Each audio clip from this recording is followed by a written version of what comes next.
things could go, weird things happen in the world. I'm not saying, I mean, if we was to start communicating with animals one day because of some sort of computer software, there's no reason why there couldn't be some sort of communication with animals. Are we recording? Are we recording, Charles? We're getting these gems. Hang on, don't lose. Oh. Hi everyone, you're listening to the Vialucci Podcast, uncensored and completely unedited discussions about life and everything in it. We hope you enjoy the show. Right, go on. Before I forget, did they hear that bit before? Right, so I push the boat out with thoughts sometimes, but you have to do it because there's weird stuff. You have to ask questions. Hi everyone, by the way. Hi, we've got two Australians. We were talking about sharks. I'm not sure it's like offensive. Naturally, the conversation went to sharks. So just say that in 30 years, we're trying to communicate with animals anyway. You know, dolphins. Yeah, exactly. Yeah. So we know we're trying to do it, and they can to a very minor degree. So what would be to stop some sort of computer thing saying, okay, we can pick up the basics now.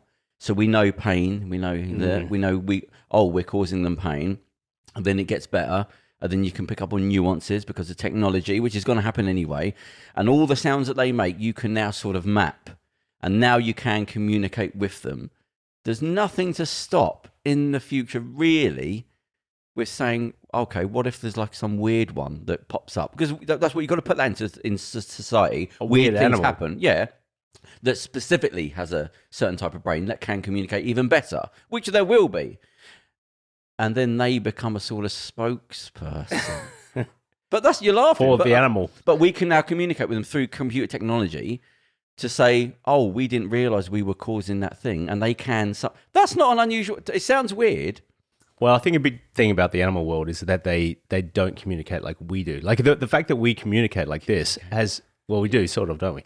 But we've created this thing where we can tell each other like ridiculously intricate thoughts. Yeah. You know, I mean, a cat's not going to, well, but see, why? Because it's the conceptual weight behind language and the ideas and stuff. I mean, it's the old Wittgenstein, you know, if a lion could talk, you wouldn't be able to understand it. Even if it knew English, you wouldn't be able to understand what it was saying because its experiences and its background, everything will be so different to you. But only to start with. Basic concepts. You might be right. Because if you were to say that to some tribe that we've never spoken to, you'd have the same problem at the beginning. Exactly. Did you ever see? I mean, true. This is the one thing I like. Introduce our guest first. Hang on, but we will in a second. But 1 second. So I watched a documentary, and it was great with technology because the documentary is looking back now. Like it's obviously filmed at the time where they meet a tribe, and it's that thing of they get to a place and they're filming it, and it's like 30 or it's 10 years old, and it's probably 20, 30 years before that. So it's fairly primitive videoing. And they meet the tribe, and they do the whole thing of like one's on the other side of the river, and the one fella from the western side is sort of like edging towards them, and they're talking, and the other one's coming slightly closer into the water with his friend, and they're saying, "Should we go over here?" But it's interesting because you're watching it way after with like the narrative of like what they were thinking of the time. What should we say? What should we do? You mean the natives? No, the Westerners were saying, this is what happened. This is what we thought we would say. Right. It was quite interesting because they're explaining it. It's not just, oh, look what's going on. Yeah. And so the natives are crossing the river, and I think there's a fellow with a beard goes into the water from the Westerners' side. And they said, one of the most universal, non-threatening things is music. So maybe, just to let them know, because I don't know what my hand gestures are going to do. No. But music tends to be there's no threat. But because it is they're recording it back, they've now got the subtitles because they've obviously sent somebody to this tribe now to learn. So now they're putting on the subtitles of what the tribe are saying when he's there. So it's quite interesting, right? So you imagine this sort of quite mystical, spiritual, two civilizations coming together in your head. So the guy that's singing is singing to them, and I can't remember what but he's singing. And the subtitles for the Aborigines, the tribes, the indigenous people, he's going, his singing is shit. Nothing more esoteric than that. He's going, he's singing shit. It's funny how you can recognize shit singing, though, isn't it? But it was just like, there was no sort of great meeting. It was just like, but maybe that diffused the situation anyway, right? Yeah. Because, I can't remember the rest singer, they couldn't be too threatening. But what I'm saying, then they brought all the gonorrhea and killed them all. So that was the end of that story. Well, when there was a thing on YouTube where they've done it to another tribe, but their anger was shaking their willies at this helicopter that was coming down. And again, so that's what I mean. Like we don't understand the references. So they were helicoptering the helicopter. Yeah. Oh, okay. Well done. Yeah, there you go. All that philosophy came into it. But what I'm saying is though so it's the same for animals or humans. It's the same thing. To a degree, I think like there's part of your brain, the cerebral cortex. It's so big in humans and probably in things like dolphins, but a lot of them don't have that kind of complicated, I think, possible it is communication, right?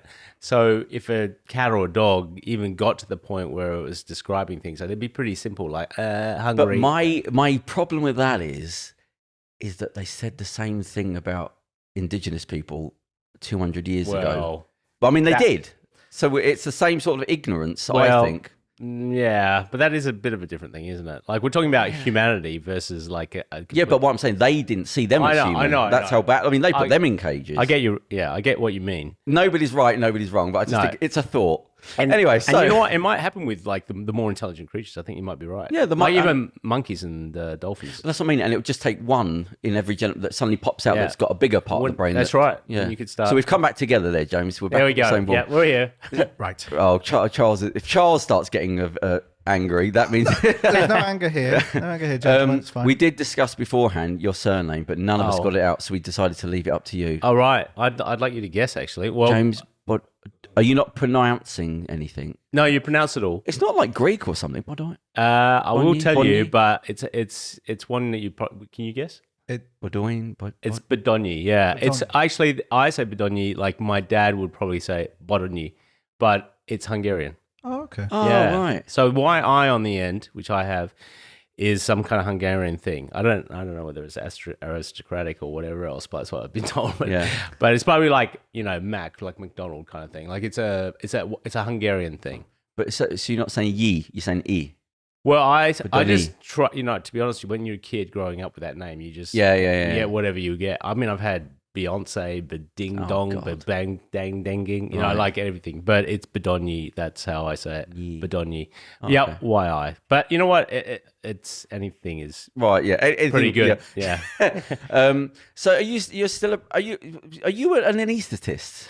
Yeah. So I work as a doctor. So you're not a GP? No. Okay. So you need. No, I mean I've done GP work in the past, obviously, but and I've done a lot of emergency, which is. In Australia, and they even in emergency you kind of have like they separate it into kind of like a GP and then a more kind of like serious, more acute kind of where people come in strokes and heart attacks and like suicides and all the rest. Do you call that crash, or is that just American? The crash is more trauma, real bad trauma. But yeah, that's another side to it. Yeah, if you have a crash come in, that's kind of like everybody's on it because the person's essentially almost dead. Oh, okay, right. So that's so that's not like ER. It is. It's they all happen in ER. But the thing is, there are different. Right. There are different locations. You wouldn't bring a crash, trolley right into the middle of the ER with everybody looking like all these kids going, "Oh, what's going on? That guy's on his chest." Did you work in a practice in Australia? Yeah, I worked in hospitals in Australia, and then since I've been here, I've been doing like a lot of just more private clinics and all, just working in different places. So I'm kind of like feeling like I'm bringing it a bit down a level because it is a bit of an intense job, all that, especially when I was in Australia doing a lot of emergency and ICU stuff and everything like that. It is kind of it does wear you down a bit, and I think after a while, as you can imagine, especially emergency. Get all sorts of people coming in with you're seeing people at the peak of their traumatic experiences with all their relatives. Sometimes, I've seen a woman come in where she's just coughing up blood and she's probably like 50 years old, and you just think, the likelihood is that's a lung cancer, and you just kind of like so these things you just see them for the first time, and you got to talk to them, and then you've got to talk to the relatives, but that's one example. You could see a kid jumped under a train and basically, you know what I mean? So all these things happen. And when you're doing it, when you go through med school and you do this stuff, you kind of feel like it's a job, like a normal job. And then you realize that that's not really normal. People don't go to work and kind of see, a 15-year-old that's just kind of hung himself, and then you've got like sort of semi-brain dead. And, so do doctors suffer with PTSD? You almost have to kind of like because you won't see it coming, will you? It'll be so softly. Well, you do tend to do. I think that's the problem with it a little bit is you do become a little bit cold to it all because you have to. You have to kind of you can't take it all home with you. But there are definitely some times where I've gone back and just felt really very in touch with what just happened and kind of like quite emotional about it. And in a way, I feel like that's good because then you really bond with the patients and the patients, potential parents or daughters or sons or whatever like that. People love you because they can see the empathy in your face. But if you do that all the time with all this stuff, you just burn yourself out. Yeah. And you get to a point sometimes where, if I'm honest with you, some things you just feel like the problem I have, I think, is when you see a lot of people come in and I'm going to sound like a bit of a bad doctor now, but people come in that with these things that are kind of self-imposed. So basically people come in because they've been smoking a lot. Right, yeah. They don't move at all. They don't exercise. They so I'm going to sound very righteous, but all I'm saying is it's very hard when you get that in and you're supposed to fix this person up and they can barely breathe because they've got emphysema or something else. And then they go out and they have a cigarette and eat chips and then they go home and they just continue that lifestyle. I suppose if it was me, you'd have to sort of think, well, okay, I'm sort of judging them in a way, but what I'm actually looking at is somebody with an addiction problem. It's not a lazy, but that's a brain problem. Even the food thing, I've always said, any addiction, we have to get over this. Any addiction is chemical. Whether it's food or it's a chemical balance in your body. It all turns to chemicals in the body. Impulsive behaviours, though. So, So it's like if somebody's grossly overeating, well, that food turns into a chemical. It's the chemical addiction again, but we don't treat it. We have levels of what we think addiction is. I think you're right. But I do also think that people do have to kind of take a little bit of control of that themselves, right? Because if you keep on saying it's a chemical and everything, then there's an excuse like, oh, I'm just going to be overweight because I've got a gland thing. And a lot of it is just because people have got themselves in a state where they're overeating because they're, unhappy or they're just in a habitual kind of thing. Nothing else is going on. So I'm just talking about that in general. Yeah, but you could put that on smoking and everything else. So I think you're sort of right, but I don't want to, I don't like giving it to a free ride. I think you can. I mean, it's habitual. Yeah, as you said, but you can change those habits. I mean, you can. And addiction, even the worst addictions and to the strongest substances. Yeah, but then you have to go to psychology and upbringing, and you go, it's not really their fault. I'm not saying, I'm not, I'm not saying it's easy, but it is possible. Yeah. And like, you have to hit, you have to want it yourself, and you have to hit rock bottom and all these things. Yeah. But like, I suppose it is a choice in some ways, but you often don't feel you have that choice. Yeah, and I think people. That's the thing is I think you do have to get these people to the point that because it's not going to happen even with all their support if they don't really see it or they want it, and I think we all know that. Well, that's because you can't fix all their life. There's no point saying give up smoking, but I'm going back to a terrible life. Exactly. Why give up that? Exactly. The one pleasure. Right. So it's a big. We're actually knocking at a very big. That's problem. right. And sometimes you're taking all that on, and you just get so much. I feel sorry for some like social workers because that the stuff they have to deal with. I'm just like, oh my god. Well, I spoke to recently. I spoke to a couple of ambulance staff. Is that what would you say? Ambulance paramedics, yeah, a male and female, and so I was quizzing them for about an hour, and I'd forgotten that like you can't pick and choose what you turn up to. Like if you're near, you don't get training in like 10 years downloaded into you of like, right, we're going to make sure you've seen everything because you just have to go, well, how'd you get used to that? How'd you get used to one? There might be a kid that's like the arms missing. Yeah. That's no training for that. That's true. I mean, ultimately you do have like the training to deal with like the bit, like things like blood loss or whatever, you kind of break it down into what it is, right? But there's going to be seeing a lot of things first times. Do you know what I mean? There would be for sure. But I think what happens is, whatever it is, especially if you're a paramedic, say, you kind of go, okay, well, is this person imminently in danger? Like what, you break it down. Have they lost a lot of blood? You kind of just go into working out, almost like ABCD kind of thing to go through this. Is that where you rely on your training, basically? Yeah. Is it with the army? So if there's a cardiac arrest, train. There is. It's like flying a plane as well. You have like almost a checklist where you go down. So if someone's not breathing, there is this ABCD, the airway breathing, all that sort of stuff. So it's and anything else, even if it's a snake bite or something, you might not have seen that before, but you kind of know that if that person's not breathing, you got to address the breathing. My problem would be the sort of bad, like seeing a kid that's a bad accidents happen, like something horrendous. Like I can understand the process of dealing with sickness, but it would be like seeing, no matter what your training is, if there's a dead child, I couldn't do it. Massive respect for those that can do, because I'd just see something like that and I'd be traumatized for life. You know what I mean? And like I have a bad trip. like down the shop and that knocks me out for a week. Really? Like someone's rude to me or weird to me down the way, and I'm like, oh, I don't want to go out. How have you been recently? You had a spell of being unwell for a while. Have you been all right with that? What? The stomach problems? Oh, yeah, a little bit, yeah. Charles is like, he's like most men. There's no offense, but the men, we don't do doctor's surgeries. We go from fine to emergency services. That's true. 100%. Nothing in between. We don't want to sort of waste time rubbing in a topical like that cream. myself. We'll just go for the MRI scan when we can't breathe. I'm like that myself. I've just like torn the tendon off this finger, and I haven't even gone to see anybody. I've just put a splint on it and just assumed that's what it is. Right. But I don't like going to doctors. I don't like waiting in emergency. I don't like all that. The last time I went, I felt bad. I think tell them how you felt when I was there. So not like looking back at it. When I was sat there, and there's some old people in there, I was thinking I shouldn't be here. Sorting out my finger was a bit numb, and like there's people coughing, and but we've absorbed the fact we know you're struggling for time. You're not sort of there filing your nails, the doctor. So I think I'm jamming myself into this when I don't need to. It's dangerous. It's dangerous. Yeah, because you will miss things. Yeah. And it's better. It's better to catch things early, obviously. Yeah. But I mean, last time I was in hospital twice last year with my stomach. And like was it the first time? No, it's the first time. Literally, like the doctor looks me up and down. He's like, "You're probably all right." Like, and I was like, "Yeah." And he's just, and then literally, like, I was in like the little cubicle bit, and there was other cubicles, and literally, like the cubicle next to me, someone was like crashing, went, oh no, and I was like, and he just ran. And I was like, "Dude," he's just like, "Sorry, got to go." And I was like, "Yeah." And I felt so bad. I was like, "Mate, I'll go." I'm like, "I'll go. You're busy, obviously." You know what I mean? I'm like, "Please." I had one bad experience with a doctor years ago because I was just tired all the time, and I went there, and she was trying to give me, I think it was fluoxetine, like an antidepressant or something. But when I was talking to her, cool, she was she was just looking down the list, and I was looking, I was thinking, "You're not young. So why are you doing this thing of just going down a list and saying, hey, do this, do that?" And I go, "Yeah, no, blah." He said, "Well, it might be a depression." I said, "I'm definitely not depressed. So I'm just tired." It turned out it was like an iron deficiency like years later.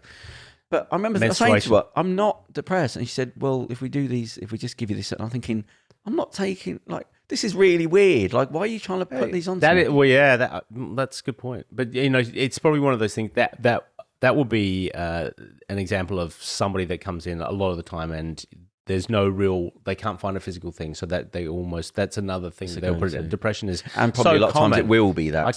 It is, but we do put a lot of people on those drugs. I'm like so surprised at how many, especially middle-aged women are on those. Honestly, it's probably... We've just on that slope of chemicals now, aren't we? We've got the pharmaceuticals have just grabbed hold of It's like in America, wasn't it? There was some huge statistic. I remember about 10, 15 years ago, they said sort of 50 or 50, third, no, there's a lot. I can't remember, 30 or 40, 50% of adult population was on sort of antidepressants in America or Valium or whatever. It's not a joke. We've just got used to it. And it's like, they're going to look back and go, my God, look what they were doing. But you got pharmaceuticals and money tied into, that's just what we are at the moment. I think in a way, and look, mental health is an issue and it's terrible and it does really affect people. However, I do think some people, they think that there's a certain standard. I mean, there are some times when you do feel tired and sometimes you do feel bad or happy or up and down, but there are some people who just want to have that level. They think that they should be at like a level.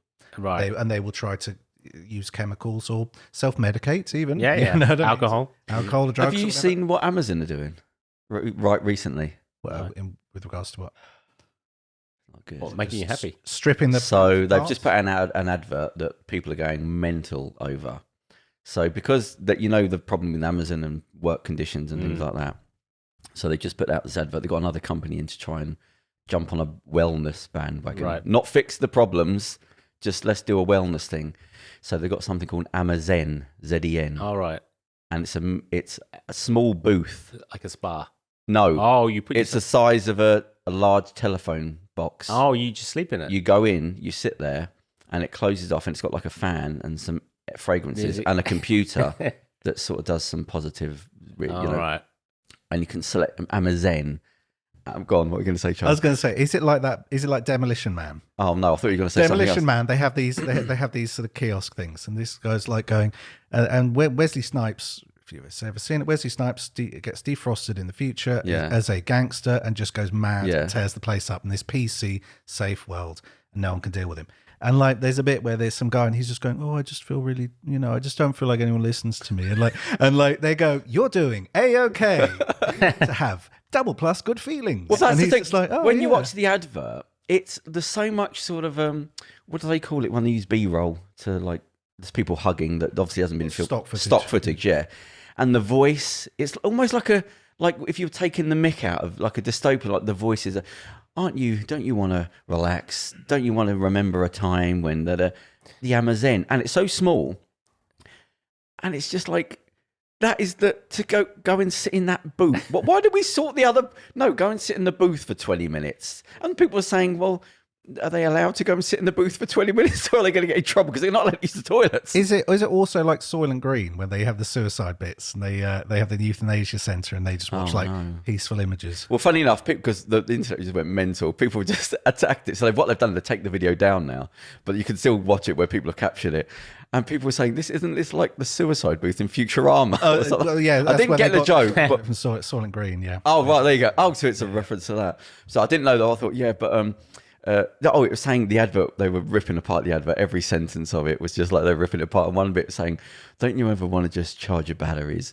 And somebody said, who owns Amazon? Jeff Bezos. Yeah, somebody said Bezos still hasn't quite figured out that these workers aren't robots. Go charge your batteries. We're getting close. They're working hard every day. Is it for like the people that are doing the packaging stuff, or is it for people that are kind of the high level ones? No, it's just a booth, and people go in there and sit there. Because I've been in the one in Seattle. Like it's just there's a big, huge garden, and it's all very. Oh no! This is like this is smaller than half the size of this table, and you just sit there, and there's a little screen in front of you and a fan there. Okay. And you go. It's so like they've so gone. They don't even know that this is like that. You're making the company look a lot worse by going sit in this booth. Like you have a mental breakdown. Go and sit in there for 20 minutes. But I mean, you're not allowed to use the toilet. But for some reason, you're allowed to use this thing. And the founder, she's talking over it. The one that put there's two companies come together for it. And they eventually had to take the advert down because it was just getting ripped apart by this little booth in the factory. That's sort of upper management, and that's weird department somewhere. Yeah. Sometimes you work in a company and you talk to like the weird department, and you just go, "Wow, you have no connection to what everyone else does." And if you watch the advert, it looks like because people take the mick out of adverts now, and it looks like they haven't seen things being taken the piss out of. So when you're watching the advert, it's like. Is there like a twisty joke at the end that you're actually mocking the thing that you're saying? Go, oh no, that's like all the stock footage and all the nice. And don't you go, who's come up with this? Like, so anyway, I want to try it. Yeah, you're selling it. Yeah, exactly. Yeah. Oh, apparently somebody said that the boot is actually $10,000, and somebody said, well, why don't you just pay your work? Because I think they'd want the money more than the booth. What about those pods that you float in? You tried those? No, I wanted to do a review on those. Sensory or whatever it is. Deprivation tanks, yeah. I was wanting to do a review on them for the magazine like 4 years ago because they just started doing them in London at the time. They were quite big in LA. But I found it fascinating because the thing was they put enough salt in there that make you float and the temperature matches your body. Yeah. So it does, probably in space and there's nothing going on. You can't see anything. It takes about 2 hours before you actually, your brain... kind of meditate. Yeah, but people don't want to do that. So they're going in for sort of 40 minutes and people say, it doesn't really work like that. Well, I'd have You've actually got to sit in there and... I think if you got ADHD, you'd have a nightmare in there, wouldn't you? Well, I was thinking... I'd just fall asleep. I would just fall asleep. Because there must be something to say... How do I open or something? Well, yeah, you'd think there's an escape button, right? Or yeah, but how would you know if it's in the pitch black? I don't know. But maybe it's attached to your, like and apparently it's the building has to be built in a certain way because you will pick up on sounds that you don't know you're picking up on. Right. So like the hippies that are doing it in the 60s in LA said, no. It has to be a certain level in the ground. It has to be a certain floor and it has to be suspended with these and you can't have any vibrations coming through the wall. So it's, again, you're getting that sort of commercialization where it's not really what it's meant to be, but there are ones you can go to where it's the proper deal. Right. And I think there has to be a room that you go into before you actually go into that room and all that sort of thing. But Westerners, we want to go, where's the thing? I want to meditate. Yeah, there. All right, I'll just jump in. How much for enlightenment? Yeah. Well, I said before, I don't know who we was talking to. Well, it must have been recently. It might have been on the other podcast. But when I said I saw a woman once, I was coming out of the gym and there was a woman rushing in with a yoga mat underneath her and she couldn't get in. She obviously one of these people just doesn't bring the membership card. I've seen two this week where I don't have to. I come here all the time. Don't have to. Yeah, well, that person doesn't know that. Don't start shouting at them because you're a regular. And she came in and she didn't have it and it blocked. And she went, excuse me, can you open this? And she had the yoga mat under her arm. And she went, I need to see it. And she said, no, I'm here all the time. Open the thing. Where's the man? I thought, you're running into a yoga place. Demanding. Late, stressed, righteous, angry. And what are you going to do? Flick your mat down and go, yoga. No, it's just, and relax. Yeah. She probably needs it more than anyone. Yeah, but it was like a comedy sketch. I want to say to her, give up yoga. Just stop. Don't bring that energy in there and poison everybody else with your bloody energy. The yoga's not for me. I can barely bend over, so I mean, it's well, it is a good thing, I have to say. It is, you know. But I've developed a groan, you know. Yeah, but you know what happens? The groan will go less. The groan will go worse. Yeah, you gotta fight it, and you gotta try and do it. Well, in the magazine we have coming up, yoga in there, and it took me forever to try and find somebody, because I was trying to find experts in the field that weren't. That was just what they did. It wasn't they jumped on a bandwagon, and I was trying to find the right yoga person. But there's so many, you just got to filter through. And I'm talking about 8 years ago, when I was trying to find the right person that understand. And even me, when I explained to him, I said, right, so how often do you do yoga? And I'm telling you, this guy, Jamie, at the time, he was about 26, and he's a sportsman, a businessman, and he did yoga. And he said, it's not, everyone asked that question, he said, it's nothing to do with how many times you do yoga. He said, yoga's your whole life. And he was saying his dad was doing yoga, he was a builder, doing yoga in the 60s. Yeah. So his dad was doing it in the 60s and brought him up in it, and he met his mum through that, and they started a yoga thing in America and here. So he'd been in, his whole life was yoga. And he said, everyone, you ask these Westerner questions, how often, what things, you go, it's the whole lifestyle is a yoga thing. It helps a lot, man. I'm telling you, because, you know, you got to keep that flexibility up. And you see people, you know, as they get older, they kind of like turn over and they start shrinking and they go like, right. But if you do yoga, you're going to open up, especially the back, and open up the chest, and you don't get all those problems. I always tell people, like, you do need to keep physical exercise up. And I say there's 3 things that you need to do. You need to do anaerobic, aerobic, and like stretching or yoga, because, you know, the anaerobic is cardiorespiratory, so like going for a run or a swim or a cycle, but that's not the same as gym work. And gym work's good for building up muscle, but it also makes your hormones, makes you happier because you have more testosterone or more, you know, those hormones that grow muscle, and also your metabolism increases. So you know you on many levels you're better off, and you will obviously lose weight with it too. But the third thing that people just don't do is the stretches and the yoga. And that, I think, as you get older, like, honestly, it's a big deal. Yeah. And it's also, there's the psychological thing of knowing, there's a slavery that comes along with not being in control of your own body. I've seen that, you see in people, we go, you are literally beholden to your body. You're limited by your own body. Yeah. But it happens so slowly. That's right. That you don't know that and I don't say it to people, but I sometimes think it. I think, I feel really bad for you, because it must be hot. You've got so used to that and getting up, you go, that you think it's normal. And if you could just flick a switch and you could feel what it shouldn't feel like, you would go, it would make you tear up, because you go, oh my God, I didn't know I was supposed to feel like this. That's right.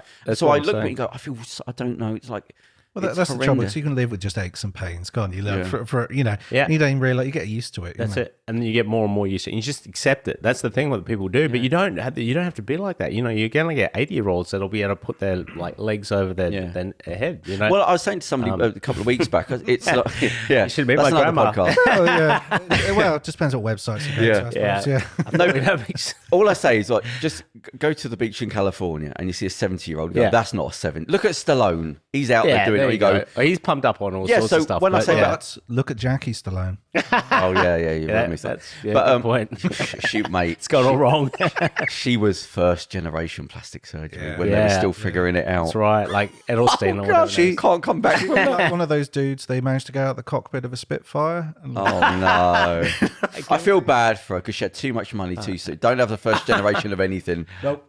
Same thing with games consoles. Never get the first generation. Well, even when they started doing that, what's the big planes they started doing like 7-8 years ago? The double ones. You see the big jumbo airplanes. There's you know what I mean. But I thought, give it 10. I'm not getting on anything that's the first generation of anything. Let them figure out the bumps and the problems first. I don't care what it is. Could be a car. I don't want it straight off the line. I want driverless cars. I'm not happy with that. No, not for a while. What? Well, I spoke driverless cars. Oh yeah. I spoke to somebody about this, and they said, "Why aren't there more driverless cars? Like, why is it not kicking off?" And they said, because there's a big problem they've got. crash. It's the thing of what does the car choose to do in an emergency?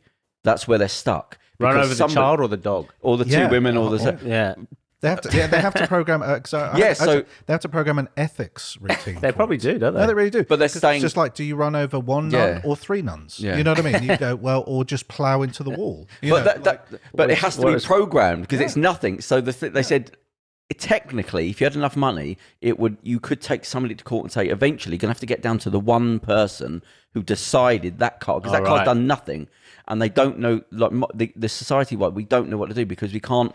You have to program something in. So who programmed that thing in to say go there instead of there? Yeah. Otherwise, it's just a machine. So it has to be told what to do, and who told it to do that rather than that. Swerve out the way. You know, never thought about that. Like if a kid runs out in front, to swerve and maybe go into a ditch family. or a wall or into a bus queue. You know, a bus queue. Yeah. So it's like, well, what do you do? Like somebody has to tell this thing, and people are like, well, we can't at the moment because we're going to get sued. So we're stuck at this sort of. Trouble is, it's a philosophical question. So you're starting to get. Well, not really. Well, it is. No, what I'm saying is, you just need a change of government. Like if Trump got in, he'd go, bung whatever in, whoever it killed. You go, okay, now we can go ahead with it. But it's like in a moral society, we're stuck in the fact of what do we tell this thing to do? Okay, genius bit. I did read something about Trump. Apparently, they said he never went upstairs in the White House. Why? Because he couldn't be bothered to walk up the stairs. Oh, really? And they said that the cabinet and his advisors would go upstairs to argue about stuff and like basically get away from him and get into like fist fights over how many kids they were going to lock up at the on the border or whatever, and how many riots they were going to start. But literally, they were doing it all upstairs because they knew he never went upstairs. So they were treating him like a Dalek. So if they just got up the stairs, they just get stuck there and reverses. That's probably true. There's so much to come out. I mean, the fact that he said, I believe the trouble is with him is I believe anything. If you just tell me anything, and I'll be like, yeah, okay, yeah. Well, he's technically insane because he's grown up in a bubble of protection. So that comes along with insanity because you've got no reference points. Like he probably really is starting to lose it now. That's why. Well, with the age as well. That's what I mean. But if you've just grown up hermetically sealed in wealth and not dealing with any problems, and a father ahead of you sorting out all the problems as you go, that leads to insanity because you've got no reference points anymore. So you're technically insane. You don't understand. He genuinely said that he doesn't exercise because he thinks you only have a certain amount of heartbeats. That's right. Yeah. And you go, what? Well, nobody's ever said anything even remotely intelligent to you. Saving them up. Yeah, exactly. But don't you think he's got, that's a history that we're going to be like, God, we lived through that. That actually happened. He got voted in and he was there for 4 years and all that shit happened. Every single thing that was going, even through the primaries, you're just like, is this guy getting away with this? It would come up with shit and you'd be just like, oh my God. Well, the thing is, like, we had a double whammy of him and COVID. Like, you didn't know where to look. And Brexit. Yeah. It was just, we had to sort of reach that nadir. But we haven't, though, because it keeps getting worse. Well, we've said the C word now. Yeah. Oh, yeah. So, yes. Interesting. You are Australian? Yep, I'm Australian. Yes. Yeah. Because I was looking at the stats for COVID in Australia. And I wouldn't mind asking a couple of questions about this. Yeah, no, I'd like to talk about that. Massively. I was like, is this missing some zeros? Like, am I getting this You wrong? mean the number of people that have had it or died from it? All of it. Yeah. The total number of cases. As I said, I think I looked at the total number of deaths, and I think it was around 960 or 70. It's like 1,000. Yeah, under 1,000. I know. All right. So, but let's just preface this because, in the beginning, I think everyone was talking about New Zealand and Australia. They're doing so well, and then there's no COVID there, and it's all great. But the world is a different place. A lot of different countries, and we all have. Australia is very, very spread out. You don't have dense populations, maybe Sydney, Melbourne, but in general, there's a lot more space, and you are miles from everywhere, so you can separate yourself from the world. And I don't know whether this policy, to be honest with you, right now. All right, this is going to be difficult because saving lives is obviously a big deal, but you've got to come out of it. There's got to be an end game. And right now, Australia doesn't seem to have much of an end game, and the end game is certainly going to take a long time. I, as an Australian, I don't know about you over there, but I can't go back. It's very difficult to get a plane flight. They're very restricted. They're making them even more restricted. People that are in Australia to come to, say, the UK to visit people that or Italy or wherever they've got relatives, they can't do it because they can't get back in, and they can't get out because there's no flights. So, like, they've really separated themselves, and now every time there's like a little outbreak, because COVID is incredibly contagious, as we all know. So, you get like, now they've got about 600 or something in Sydney, and they're turning it into a mass lockdown. Now we're all past that. We've got to the point that we've vaccinated a lot of people here, and people are still getting COVID, and in a way that's kind of helping with the herd immunity, if you want to call it that. But in Australia, that's the opposite. Like, people haven't really been vaccinating well. So there's been a few things. First of all, they didn't get the vaccines, and Pfizer offered them a bunch, I think, initially, and they didn't take it. They haven't ordered a lot. No. Then AstraZeneca came in, and then in Australia, there's not a lot of news like there is in other. So basically, they harped on how bad like some of the things were with the blood clots, which really, honestly, with things like these vaccines are amazing, far outweigh any kind of problems. And if there is something like a clot that might hit certain people, then just don't give that vaccine to those people. But anyway, they're way behind with the vaccines, and on top of that. I don't know what else I was going to say about that, but basically they can't really open now. It's going to be like a year or more. They're going to be like that. But I don't see, they're not really being that draconian. I just think, what's the better option? Is it just to let it sort of spread and hope that things don't just go mental, or just be inconvenienced for a couple of years? It is a little bit draconian there. They're really, I don't know, to be honest. They're clamping down on, like, there were almost like riots a little while ago. There have been a lot of protests, yeah. And they are really, really heavy, the police there. Australia used to be this country which was kind of like laid back. Everyone's having a great time going surfing for a year. But now, I mean, it's not really like that. I could tell you a few examples of, they're pretty full on, the cops there. It's a bit of, I'm not saying it's a police state, but it's not. It's getting that way. I don't know. It's a shame. There has been a strong conservative movement in a lot of these Western countries. Now, you see that in England, America, and Australia, and even Canada at some points. You know what I mean? So so that's Germany. That's happening everywhere. Well, they've had the Christian Conservative Party making lots of gains and stuff. So I don't know. I don't know. In the end, I just don't know whether. I'd almost rather be in this country now, where you can do things. Well, you can do things, and everyone. We're all vaccinated, and we're all like, we're just getting on with it. But didn't Australia sort of put all their chips in with a vaccine that didn't work? Well, that one. Do you know what happened with that one?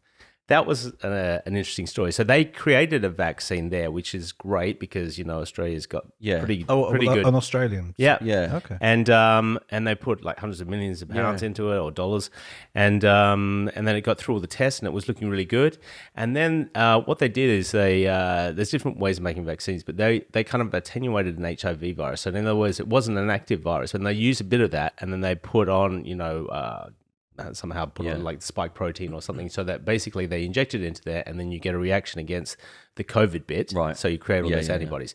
But because it had a little bit of the HIV virus on it, people were testing positive for HIV, which is not a great thing. They didn't get HIV. They didn't have HIV. But the positive they didn't have HIV. it was coming but up. they had a positive thing, which doesn't look good on your medical. Like it's kind of like one of these things where that's a hard sell as well. It is, isn't that? Like, sorry, you're going to get this. We're going to inject you with a bit of HIV. You may test positive, but you don't have HIV. But I heard so you can just tell that to the Russians when you arrive there. Yeah. But I heard that was part of the problem. They were sort of back of the queue now for the AstraZeneca and all that, because they put so many chips into So basically, and I've got my dad lives there, my sister. Like, I've got family there, and I had to talk him into it, and he's definitely not a young man, to getting this. People are not vaccinating there, and it's going to take a while. I think they're aiming to get 80% before they open it up. Well, we're not even at 80%. They're like years off that. Do you really want to be in a country that's separated yourself from the rest of the world? So is it what's the situation now? What's happening with Qantas? Who's flying these? It's not even. So what's the situation in Australia as of now? So now they're locking down. Yeah, there's a massive lockdown in Sydney. And what's the lockdown? And probably in another state. I think Queensland's locked down as well. So basically, it's quite heavy now in Sydney. So you can't, like, I don't fully know because I'm not always in contact. But I think you're only allowed now. They've let you start exercising within 5K. So it's like a pretty full on lockdown like we had. So you can't really go out to different places unless you have specific, things. So it's definitely not quite as free as you think it is, and it's. I mean, you could argue beaches. You could. No. I know. I don't know about that. Maybe you can go. I have seen something. I saw maybe you can go on the beaches. Something, and they were closing beaches. They literally had like a tape. They had a bit of tape, and there was some dude. How many times has that happened? It is in winter generation? there, so it's not quite. Yeah, it's bad. Winter, but it's only 32 degrees. yeah, it probably is 25 there. Yeah, it's hotter than here, I'm sure. That's can any? Have they said anything about any sort of being any other animals getting it? Like, is there you can give animals. Yeah, they're doing it with hamsters and stuff just to test it. Oh, the test. I've heard cats and dogs. Yeah, I think instances of cats and dogs. Although I don't think they can transmit it to people. Back. Yeah. Okay. No. They can take a form of it, but it's not. Yeah. Because I think it's a retrovirus, isn't it? We're supposed to be retrovirus, isn't it? So. That's a good question. So were you asking whether cats and dogs can get it? Yeah, well, it's originated. It's supposed to originate from animals. Yeah, that's right. So, yeah. Oh, bats or whatever. Was that that's the or generic Chinese lab or whatever or aliens? So have you been working through? Where have you been working through? Yeah, but I've not been working like the COVID wards and stuff like that. I have gone through hospitals, and it has been like over the year, obviously, been very, very quiet. So to be honest with you, when we were first talking about me like coming and having a chat to you guys, I was very kind of. More pro. I just thought the lockdown was a bit extreme and lasting too long. Yeah. Now, obviously, we're coming out of it, so I don't really have that kind of opinion. But I can tell you, like the hospitals were almost empty. Like outpatients almost empty. No elective surgeries. So all those things that you were getting, or your mum wanted a new knee, or whatever else, like wasn't happening. It's all pushed back. So that's got to kind of like build up, right? And people like you were alluding to kind of have these things that they don't bother going in because they're worried about the COVID and they don't want to bother the doctors, and all that stuff is true. Like I'm sure there'll be a lot of cancers missed and stuff like that. Whatever. So but I can tell you right now, as far as the COVID wards, it is a lot. It is basically the unvaccinated people that are going in there now. So there are obviously we've all heard of people who've been vaccinated and had COVID. That is happening, but they all tend to have kind of a minor disease or nothing at all. So that's I'm I guess as a doctor, trying to say I do believe in lockdown, but I do think we were too extreme. I think I just think we were slow to kind of come out of it and just get it to some degree. I'm talking about things like I think we were maybe I think we dragged our heels to start, and then we didn't. Panicked. We didn't do. We should have maybe closed borders or had more restrictions. Maybe with that, coming in. Certain. It didn't go far enough in some bits, and it went maybe a bit too far in other bits. And guess what? The government screwed it up. Well, yeah, because the problem in there, it should have been an easier problem to solve. But when you've got careers and politicians jammed in there, that messes everything up, because you should have common sense going, this is the problem, this is what we're going to do, and these are the stages. But when you go, well, what's my career going to do? I'm a politician, what are they going to say if we do this? And that's when it all becomes bloody messy. Well, I think it was last October when effectively they started deviating from the scientific advice, because I think at the beginning of October, I think everyone expected there to be another lockdown. That's the way it seemed. That's what the press was saying. That's what all the scientific advice we were getting. That didn't happen. And then all of a sudden we sort of panicked and had to get pushed into one in November. Yeah. And then it was like, we're going to open up for Christmas. No, we're not. No. Yeah, all that. And then, And then people just stopped listening. So then people just doing what they want. Well, this is the thing. I mean, really, it's. I mean, we came out, whatever it was, last month. I don't even know, man. Middle of last month, June. It's all a blur now. Yeah. July. When the first one? July 15th, 16th. Yeah. I mean, effectively, most people I know have been just doing whatever they want since about April or May. Like being careful, being reasonable, but go and see people and whatever.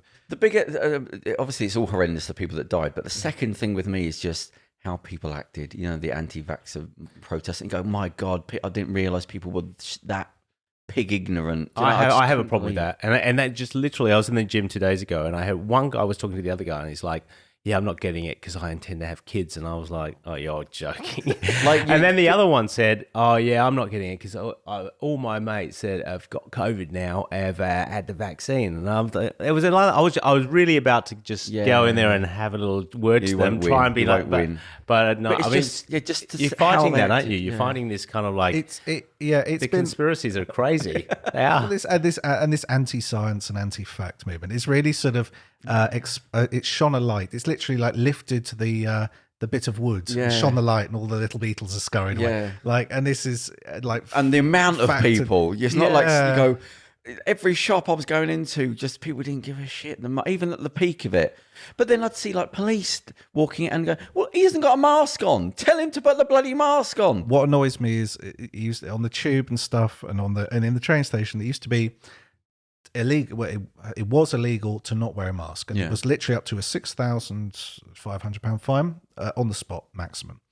And like I used to watch, there used to be like 5 or 6 coppers having a chat, and like people was walking past, and I'm like. So that's why they do, And I'm not trying to snitch on anyone, but I'm like, you're not like, not even have a word. Like, come on, lads. You know what I mean? like, if you got, just put one on. You know? I think Italy, you have to wear outside as well as inside, and they're handing out fines, hundreds of pounds of fines. Well, lots of countries, they were handing them out, and like the police were sort of saying, "Could you put a mask on? Here's a mask." You know what I mean? And like, no, we're not. I think that's and like hands. I think we should have. In an ideal world, we should have handed out masks and sanitizers to everyone initially last year. They might have done. I could never really understand what was the downside of wearing the mask. Like, no, I'm not wearing it because you're not telling me. You're just bullied in life. Like, what's the if death on one side that might be lies, but it might be, or a little flimsy mask for a couple of seconds in a shop. Why choose no, I'm not putting that mask. That means there's a bigger problem with society. Like, you're angry about something else, and you're focusing on the mask thing. You go, okay, even if I don't believe all that, it's absolutely rubbish. There is no COVID, blah, blah. I'm just going to pop the mask on anyway. It's not going to cost me any money. I'm just going to put a little mask on for a couple of seconds. It's such a minor. That's what I mean. So why, surely... it's not like I'm saying wear a gas mask or a full body hazmat every time you leave the house. Just pop a little mask on your face. No, I'd sooner. No, I'll take the risk. But someone else said this. But they said if we tried to introduce seatbelts today, we probably wouldn't be able to get them passed. Because people would just say, no, it's my freedom to not have a seatbelt, and it's my choice. Well, that did happen, I think. Someone was talking about that. Yeah, at the time, I think that there was a bit of a pushback. They were saying, what if there's a fire? They were blowing up the fact that some people would get trapped in a car, and they'd just blow that up to say, because the cars didn't want it, so they're funding things. And they say, and people would say, oh, well, my friend had an accident, and he had a seatbelt on, but now, he got, but there was a sort of, there was a lot more common sense. Isn't it? Now with social media, they're actively trying to like make you scared everywhere. It's so big that they can almost make 50% of the population up by information that they can get out there now. I think with a lot of the stuff with the anti-mask, if Trump had been pro-mask and taken this thing seriously, I don't know if you'd have seen the numbers and the support. I think, genuinely, I think that was a big thing online. The contrarian movements and the sort of right wing. It's kind of weird, isn't it, that people put themselves in these corners, and then their mask will be one thing. Like, it's just so stupid. Like, but then you've got things on media where it's forcing you into those corners. It's not sort of it feels a bit like that. You are being forced, and then you've got just algorithms of making you see what you want to see. That's one of the worst things that's ever happened to society. I don't want to see. You're right. Just constantly seeing that. You see what you like. You see what you. Yeah, but that makes you more ignorant. That's what I mean. You've got to go in. I always try and read. I watch Fox News and CNN on. Just to get like a good combination of what the hell people are being fed. Fox News had to let go. Newspapers went years ago. Then looking at Fox News and sort of like being slightly amused by it, and then going, I can't even listen to this anymore. And but then don't you find? Yeah, I know what you mean. When it's really bad, but it is kind of almost amusing. Some of the stuff that comes out. The Daily Mail comments section is. Yeah. Oh, really? A lot of people like those. Yeah, I love it. A new favourite of mine is the Telegraph. The Telegraph is quietly, because it's been behind a paywall, quietly for the past few years, becoming absolutely awful. Like, the opinions there are dreadful. And really, I was reading a couple of articles about Afghanistan recently, and I'm just like, okay, and they were saying, there's editorials and stuff, and they're saying, what's it got to do with us? Why should we help these people? And I'm like, well, because we kind of screwed up their country, kind of bombing them for 20 years and blowing up their infrastructure, and then they're rebuilding and then blowing it up again. And we've been. I'll tell you what, that's another tough subject, though, isn't it? Oh, God. But that's what I mean. Where are we fighting? You got him, Trump. You got the bloody COVID thing. You got the American thing. You think, this is why I just keep out of all of it. Just what have you got to do that day? Focus on what you've got to do, and get on with it. The less information you have coming, I always say, because I haven't got a TV, I don't watch news. Yeah, I haven't got TV. No news comes in. I assume just big news will. I assume big news will find me. If there's a bomb, I will hear it. It will be in a shop window. Yeah. That's enough for me. All the other stuff, I don't need to. I don't know who I'm supposed to be scared of. Why is the skin falling off all those people outside? yeah. No, but no, it works. The weather, isn't it? Yeah. Years ago, when I saw people reading newspapers on the Sun, I'm thinking, oh my God, you have to be pretty stupid to read this. Like, this is making you more stupid. And then I realised, oh no, money is trying to make you scared. It's might make you hateful. Oh yeah. So I just cut it all out. So I don't know what's going on. I said before, celebrities, I don't know who's who. And I'm not bothered. I don't know who's married to whatever singer's got an out. I don't know. I'm just focusing on the thing I've got to do in life, and I've cut out all the crap. I don't know whether I believe that. I think you know what's going on. No, honestly, it's embarrassing. I bet you does. I have to lie. No, not lie. But I don't.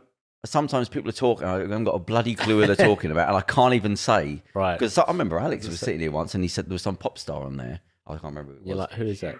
Ed Sheeran. And he's going, do you know? I go, no, I've never heard of him. I've got a TV, so I don't listen to the radio. Oh my God. So I've got no information coming in. Years of no information. Even I know who Ed Sheeran is. Come on. But he's just a pop star. Why would that be such a big thing? Because it shows that you're kind of missing a bit of the news. Yeah, I would say there is a problem, because what happened is, I thought, right, I'm just keeping information out, and it's why I get stuff done the way I've done, because I haven't got any other little things going on in my head. But then it became a bigger problem, like I said, where I have to pretend I know what people are talking about. Well, I just don't say anything, right? Because they're saying so and so, the Queen's daughter. I don't know who these people are, because what happens is, when you don't know who people are, you just say you pushed all the information away. You said, right, I'm not going to do this. I don't read news. I haven't got anything coming in. You then. You lose reference points through things that you overhear or a newspaper, and because you don't know who they are, you sort of fall further back. Yeah, and then even further back. And now you're talking about so and so's grandchild. You go, well, who was so and so? Forget the kids. And what happened is, it's now I genuinely don't know who anyone is.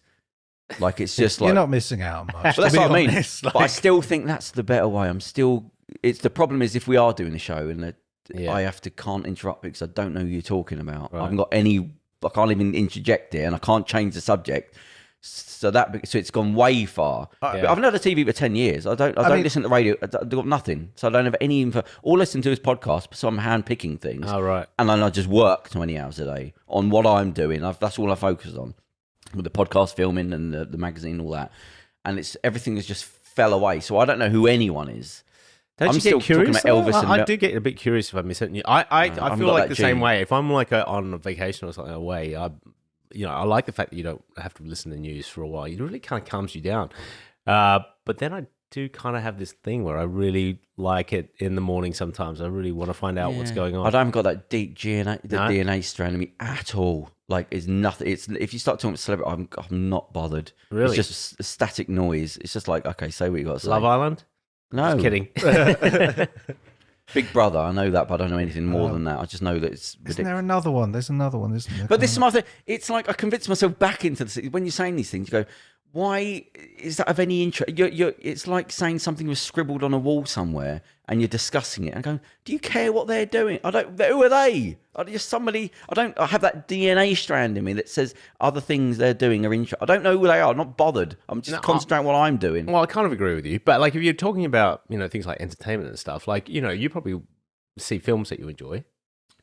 Yeah. No, yeah. So, I mean, that's part. I've been to the cinema twice in about 5 years. Okay. So and that one of them was last week, just the other day. That was Alien, wasn't it? I think the first one. No, 3. Oh, yeah. So sort of, but that was a film from 1979. I just saw the recent film with M. Night Shyamalan. Oh, yeah. Have you seen it? Yeah. Did you like it?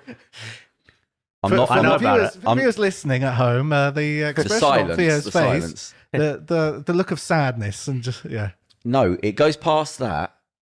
I'm actually offended. Isn't there a beach or something that they go to and then they all you didn't like it? I like the director, and I keep thinking, but he's made some bad films. Right. But I like that he still feels like somebody that likes making films. You know what I mean? He's got like Tarantino. I still feel like it's his own thing. Yeah, it's got like a direction. I try to make excuses through the film of like, it can't be this bad. Oh, really? It was bad, was it? So it's getting... I haven't heard much about it. Are you going to see it? Well, not now.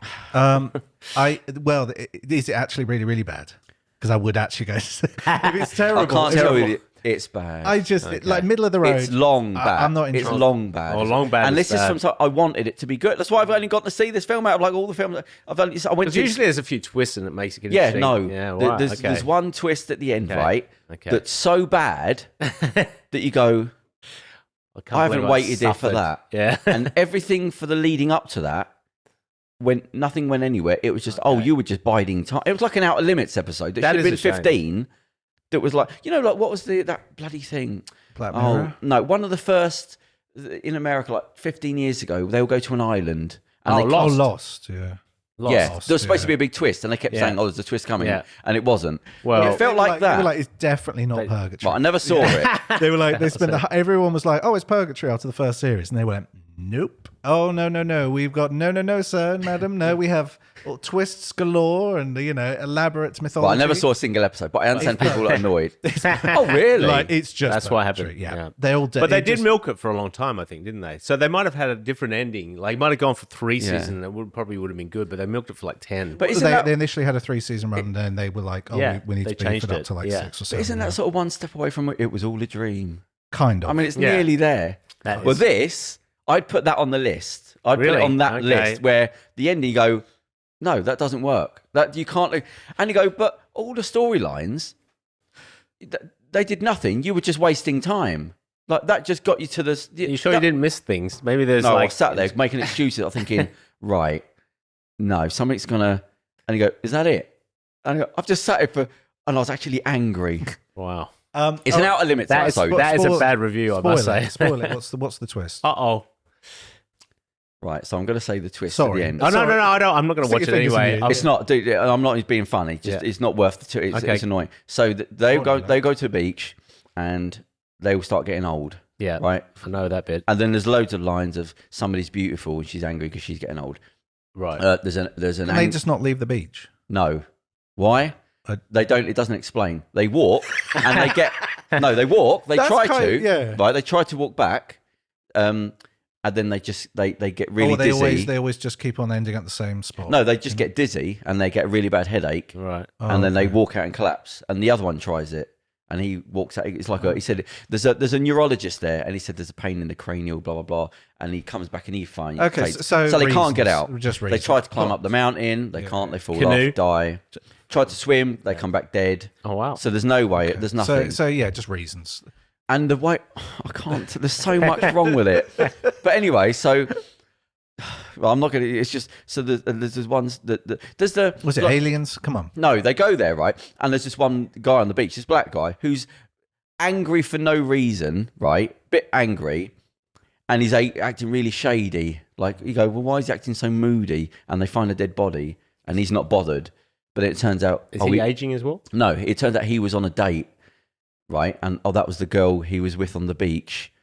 And then it turns out he's a really nice guy and he was going there for some Zen treat and he's not what you think. He's actually a nice guy. You go, but why was he acting moody? You were trying to make him look like a moody, dangerous person. But you just go, oh, he's just nice. You go, well, he wasn't acting nice for no reason. Now, see, that didn't matter. So it was just throwing you off the scent there. Then there's a woman that's supposed to be beautiful. I want some juicy spoilers. Come on. Why? But hang on. So these storylines go nowhere. Right. They're just, it's nothing. It's like, oh, well, he had a secret. He was a doctor and he got kicked out and that's why he's angry. And that's why he hit her. There's a woman who's beautiful, but really she's insecure. But it's nothing to do with anything. Maybe they're all red herrings. Are people like grabbing and want to know what's going on? The thing is, it turns out that they've all got something wrong with them. Like one had terminal cancer until the kids, so the kids are getting older, the parents die. Two of the kids are like 6. It's virtual reality. No, so 2 of the kids get old and have a internet. baby, but they're saying because the baby wasn't loved enough, because there wasn't enough time to love it, it died. So then the 2 kids that are children have now grown up and they're adults and everyone's died. All within a month or so. Yeah, it's like 3 days I think really? it is. Yeah, I think they're like 1 day is 20 years or something like that.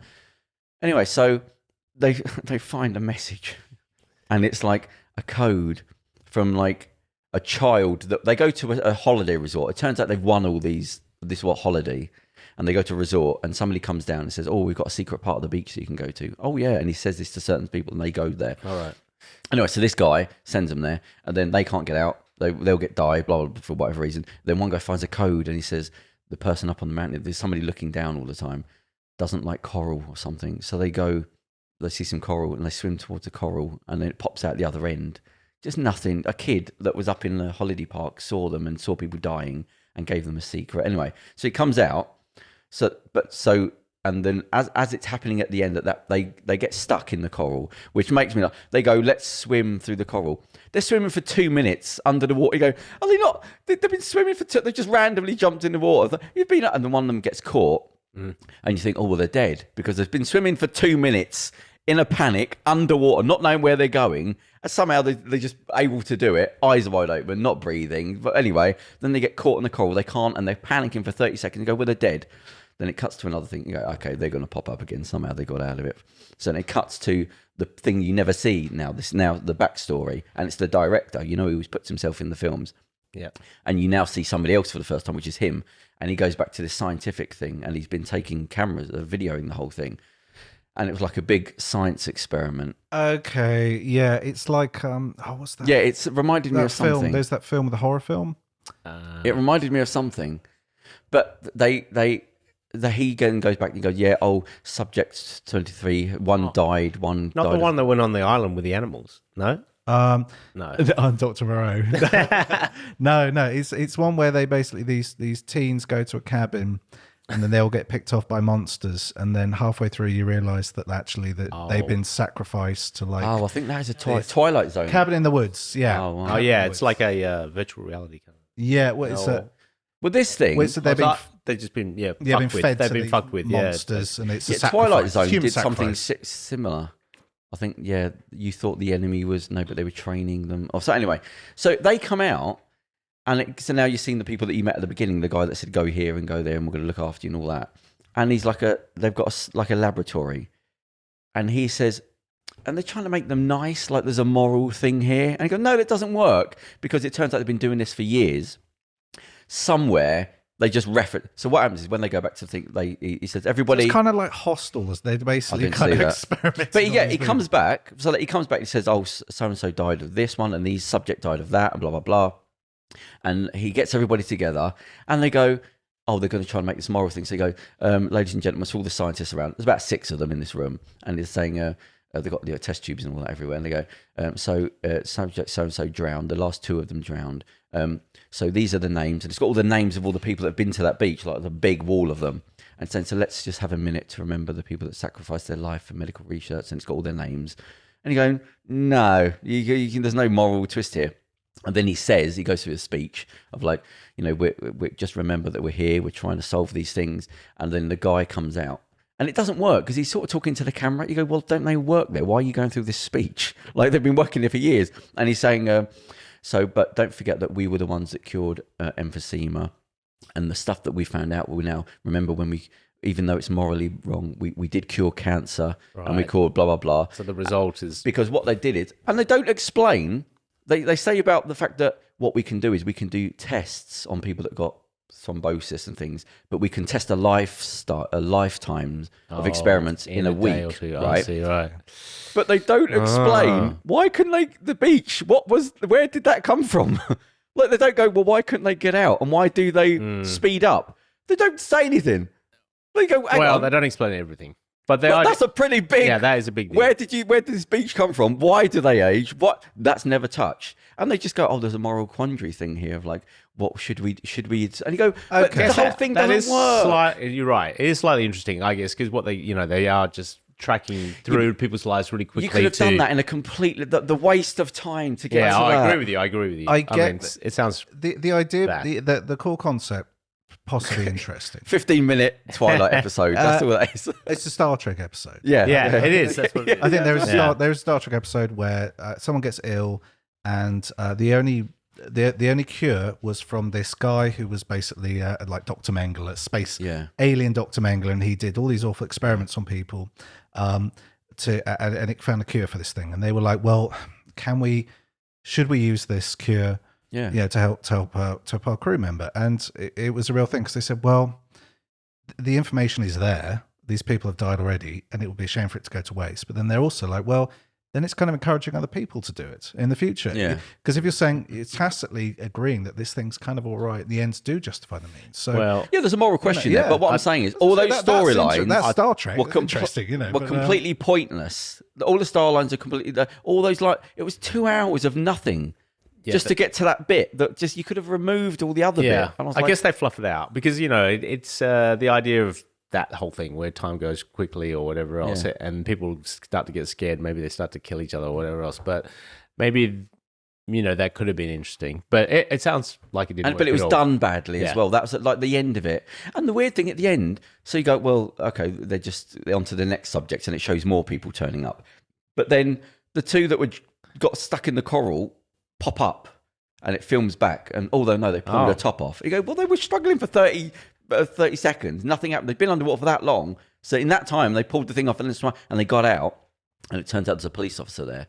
So they go and give the police officer the name of this book. They find the book with all the names of all the people that died. Oh, right. So then the police turn up and they all get arrested. You go, but was there no corruption? What? It was just a small group of scientists, like 6 of them on an island, because they just get arrested immediately. And you go, was it not like a bigger thing? Again, that's the thing, is that would have been more interesting. The 6 of you. Separate society. And they've been doing no, this for it was one thing hundreds of years, and and it's sort of the government. Exactly. All the pharmaceutical companies. That's the whole island. Not a couple of people on a resort that just with white coats on. And this is M. Shamanite. M. Night, I think he goes by now. MK. Yeah. Cool. Yeah. Ultra cool. But this is the thing. There's a germ of a good idea there. Yeah. I think you explain that to me, and I can see it would be frustrating for 2 hours. They go, it was just doctors and that. And but it was done in a sort of soap opera-y way where the storylines were just nothing. There was nothing. It's like nothing about everything didn't work, but you just shoved it in. None of the characters really. It was just all jammed in. Have you ever seen The Happening? No. Oh, is that the one where they kill themselves? Is it good? Yeah. But do you know when no, it's going to ruin everything. It's terrible. That was horrendous. Yeah. But do you know what? One of the trailers was for a film about, and it's with somebody well known. I can't even remember now. But it's everyone starts killing themselves. And I was thinking, hang on, this was done badly a few years ago. So you see somebody smashing their head into a wall. Oh, you mean that recent film? Yeah, that's a trailer for the film I saw the other day. That was a trailer for where people she's wandering around and then there's a car crash. What's that called? I know that. Well, the new one. It's like a Netflix thing that just came out. No, he's in the cinema. This is a trailer for the cinema. Okay. Yes. Oh, but so it's exactly the same like watching the trailer from that film where people start killing themselves for no reason. You should definitely. Sandra Bullock. That's it. Sandra Bullock's in it. Yeah, that's the one. I thought it was Netflix. But anyway. It might be a thing that's on the cinema. I think. Is that? But I was thinking this was just done. How has this got made? This was. You should definitely watch The Happening. It's terrible. Is it really bizarre? Is it so terrible it's good? I don't think. Yeah, but I found it just. Just laughable. It's laughable. Yeah, it's laughable. Yeah. You're just like, who was in it as well? It wasn't a little actor. What's his name? Mark Wahlberg. Yeah, really. And this one's got Sandra Bullock. Chanel. Yeah, but you go with all the writers in America trying to get a career. You've taken a terrible film about people killing themselves, and then you're doing it again 5 years later. I don't know what's going on. It's like I'm going to wake up in a dream, like I am in a dream with Trump and COVID and these films. But don't you think, it has elements? Like when they're all killing themselves and stuff, you kind of you get in and you're like, what the hell's going on? It might not kind of gone where you wanted it to. It doesn't go anywhere. That's the problem. It's a good 10, 15 minutes. Okay. It's one of those things, like with a lot of horror films, there's the mystery element. It's interesting because you go, oh, what's going on here? Everyone's killing themselves in weird, horrible ways. This is, and then as soon as they explain what's going on, you're like, okay, that's dumb. Yeah, exactly. Yeah. That is the plants. It can't be that plants hard. are making people kill themselves, so they have to be nice to the secret plant. is you need a couple of those things, then maybe string it out. Like that happens, and then that happens, and then escalation of premise certainly, but also you need to if you're building up to the punchline. If you're building up to the reveal, building up to the punchline, there has to be a really good punchline. There has to be a really good. But it's not that hard to come up with a really good. That was his. Yeah. That's what I mean. I think so. M. Night, I like him. Him and Tarantino, I like. I mean, I can't honestly think of any other one. So I keep but he's running on fumes with me. Like he's really there's a couple Signs was all right. What's the comic booky one? What about The Village? Was it The Village? People hated that, and I didn't think it was that bad. It was borderline. He was teetering then. Like, let it go. Let it go. It's all right. I guess I did guess the ending halfway. I didn't. But I was just like, that's what I'm saying. I think I think he's an interesting filmmaker, and his films are worth watching, even when they completely miss the mark, and even when they're terrible, and even you know what, even with that one, he could have probably done like you said, there could have been a bit more, less of like these people just doing these random stupid things on the beach, and more like the background to these experimenters. It could have been like, what are they doing? All the things that you think medically have come from this. Yeah, exactly. Like it's an international America. Blah, this is where it happened. This is where it comes from. Yeah. Do you want it? That's right. But not this. There's 7 or 8, and they're all getting handcuffed. You go. Because a policeman called up and said, "Oh, they've killed people," and they just it's just like, well, the film's look, we've got to go, just wrap it up. It's an ethical thing, isn't it? Could have been like an island, like Pfizer Island, where they basically just like take people out. Currently, now that's it's very topical. This medical research, and I'm just slightly angry about it still. So you've got me raw. I have to say, at least it created the response. Yeah, if you'd have watched it and you'd just gone, meh. It was 2 hours, an hour in. I thought, please do something. Like, there's got to be. It was just boring. That was the worst thing. It was boring, and nothing. Go, well, why? That was bad, and you made them overact that. And it's got an. I think this might push me over the edge as well. The snotty kid. What's the horror Hereditary? Right, you've seen it. The kid in that with the mole who's constantly screaming and crying, the curly-haired guy, crying and screaming. Yeah, we're gonna ruin. Well, he's in this. He's in this. And he's crying and screaming and being snotty again. He's totally stereotyped. He's constantly screaming away. He's constantly running away, screaming and crying. And he did it the same character. Okay. He's the same age. It's the same character. I hated in that film. He popped up in this one. Oh, anyway. So that's talking of acting. Right, while we still got you. Yeah. When did you start acting? The thing with medicine is it's a bit dry. Yeah. I don't know whether you noticed that sometimes. And also all these horrible things happen and you just have to deal with them. Whereas acting, you can take bits of all that. But did you do it at school? So basically I did it like, I went through uni, like when I got into med school very early, like I think it's probably the same here, but in America you have to go like undergrad and then, so you're older, you're like 24, but in Australia you're like 17. No. In med school. And you're cutting up bodies, dead bodies, smelling of like cadaver juice, which is horrendous. You go for like a roast beef afterwards and you can smell your fingers and you're like, oh, that smells like that death, that 90-year-old I just cut up. Yeah. Anyway, so basically, I've always been interested in like the media and doing some acting and stuff like that. So at the end of that, basically, so I was in Sydney doing my intern residency stuff, and I had another friend that did the same. Actually, he's quite he's gone off. He was a Lapalia. Have you heard of him? Lapalia is his younger brother. Anyway. I'm the worst person to ask. Yeah. You don't know anything anyway. But he's quite a famous actor in America, but he's his brother. And then he went off to America because he had these contacts too, and he's actually done quite well. But I guess the bottom line is just really liked storytelling, films and movies. But you took it up like while you was doing medicine? While I was practicing in Sydney. So I was just starting that. And then I've always done bits of it. So I've done like short films, I've directed stuff, I've put, done a music video, commercial stuff like that. So, but just dabbled in it. And medicine's just kept me coming back to it because it's kind of been this nice, reliable, and there's lots of good things about medicine, but it is a bit dry. And I feel like creatively, that's been the problem. Yeah. Doing that, because with any kind of things like acting or directing, anything like that, acting especially, you need to have time off to do the auditions, and then you have to come back for the second call, everything, and then filming, and the filming, and so if you're doing a play, like it's just ridiculous. You can't do that. No. So I've been very kind of limited with how much I could do. Although I did take off I went to the States and studied broadcast journalism. I did a master's and did some acting in that as well. So that was kind of good. That was a nice break, and I did a lot. And I kind of still feel like it's a passion, and I'm just exploring little bits on the side with it. But it's strange that you've been able to manage that, because I was trying to find the break. That's not been a proper break. No, there was a break for a couple of years, but it's not been a proper break. And when I came to the UK, I just, when you move countries, you really need to have like a solid income, I think, sometimes. So it sort of pulls you back into what you know best. Does your practicing license work in the UK then? No, you have to sit exams and do all that sort of stuff too. So there's been I did American exams as well. It's been kind of hectic, yeah. And I've got a passport in the States, and I've got a passport for Europe. How did you get the States?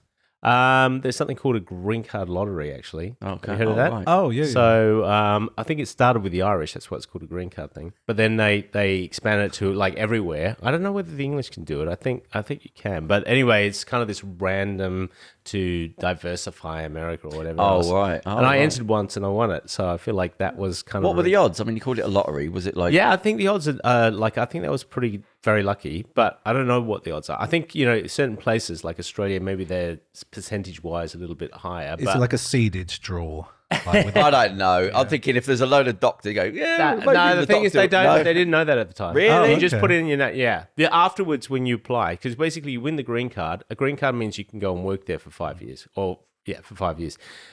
If you stay there for 5 years, then you can get a passport. Oh, wow. So you need to put in that time. So you were there for that length of time? Well, I sort of came in and out. Oh, right. But you're meant to be living there solidly for that amount of time. But once you get a passport, you got a passport. They can't even take that off you. They have to go through Congress to take that off you. So how many passports have you got? You got Australian, English? I'm going to get in trouble here. I don't have British. I have Hungarian. My dad's Hungarian. Oh, of course I am. And Australian. When you go, it's just like your house. If you ever get broken into, you go, he's obviously like a spy. Yeah. A lot of people say that. Yeah. I just leave. Go and live in Brazil. Fuck you. You'll never catch me. One's got a beard. One's got just to annoy them at the party. Oh God. I can see. I mean, most people in my family, we sat down and around Brexit had a conversation about whether we were going to get Irish citizenship or joint citizenship, because my mum could apply, and then probably I could try and apply through her. Same thing with my cousins and stuff as well. And we thought about it. We sat down and had a conversation about it, and I thought. I didn't in the end because I just thought it would just be a hassle. Like every form I filled in.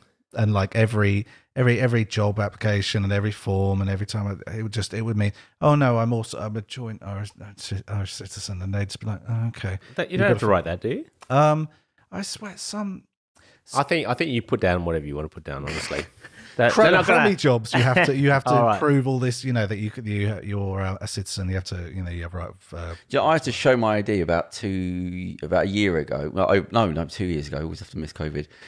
So I went. With my passport, my driving license, and original birth certificate, and I threw them in the bin by mistake. Oh no! In a bag together, and I left it for about 6 months. And somebody said, "You might want to let them know, because you've got the original birth certificate, your driving license with your address on it, and your passport in a bag." You just threw it out. You lost it. I went to the supermarket and I came out. I was on the phone. And I threw the bag with the wrong hand. So when I got home, I had the bag full of rubbish, and the other hand with the. You better. I had to go through a thing. You better be careful. Let them know it's lost. Someone will totally steal you. Someone in Kabul right now is talking about. Strangely, my saving grace is I've got nothing. So what are you going to steal? Oh well, you say that. I mean, I don't know. Did I ever? I don't know if I can tell. No, I can't say that. Tell that one. Yeah, come on, go on. Legally. Let's bust that right open. It's illegal. I conned a con man once. Well, that's all right. Double. The early days of my name's. I don't even say the name, but I'm an African prince from Uganda, and I need to get out of the country. African scam, yeah. Oh, yeah. I scammed them. Did you? They went fucking mental. I think that's great. I can't tell you how much for how I did it. I can't. Oh, come on. I can't. A little bit. Maybe not. Maybe we're better get off this. No, because I think he knows. Yeah. Because it worked. Yeah. Okay, But they went mental. And I thought, that didn't work. And they went, oh, no, I've got it. We don't encourage anyone to break the law. Well, this is entertainment, so we might be entertaining. Yeah. This is just a film script. You can tell me about it. I'll write this as a film script. No, I'm only joking. Real life. I didn't really do it. I'm only joking. Of course you didn't. I'm just providing content. Is my face fake? We'll blur you from now, yeah? No one will know, yeah? I do want to know, though. That's a problem. I'll tell you. It's a joke. I'll tell you after the punchline. We have got a barrister coming on, so I think that might. Oh God, that's me as well. You've just got him off for a free consultation, I feel. Isn't it? No. Funny enough, I saw it. Screen's gone off. Don't worry about that. I saw. I'm getting a barrister on, and it was only because he did a video, and it was sorry, the remote's in there.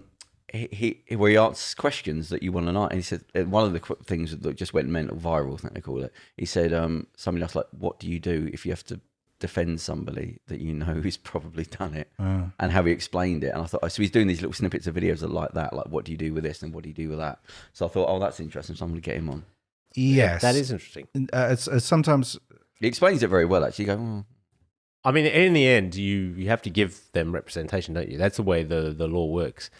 Yeah, it's dicey, I think, especially if you're getting someone off who's done something really horrendous. Apparently, there are go-to lawyers for like there was probably him. No, there was like we call them crap lawyers, basically cheap ones. I saw another video, and it was all the people that all the cocaine cowboys from like Miami, like that they would have to get these people that were so banged to rights, like the cocaine, you got all the money, I'm assuming you've never had a job. How do you defend him? And they go, get this guy in. All right, Carlitos. Yeah, is that there you go? It's sort of like there are go-to people that you get to defend the indefensible. But yeah, so I'll get him on. I thought it'd be quite interesting. I think in some circumstances you make sure that the process has been obeyed, and you make sure that people's rights have been upheld. Yeah. I know with some of my work that I do, there are some people. We always do our best. I mean, I work. We do a lot of employment law and a lot of employment issues and tribunals and stuff. Work for a union. Yep. And there are some people who we can help, and we do help very vigorously. There are some people who are possibly in a position where they have done wrong and they possibly shouldn't be carrying on in that position. We always do our best, and we will always try to, we don't fudge things. But there are sometimes when all you can do is just make sure that make sure their rights are being respected, and make sure the process is fine. You know what I mean?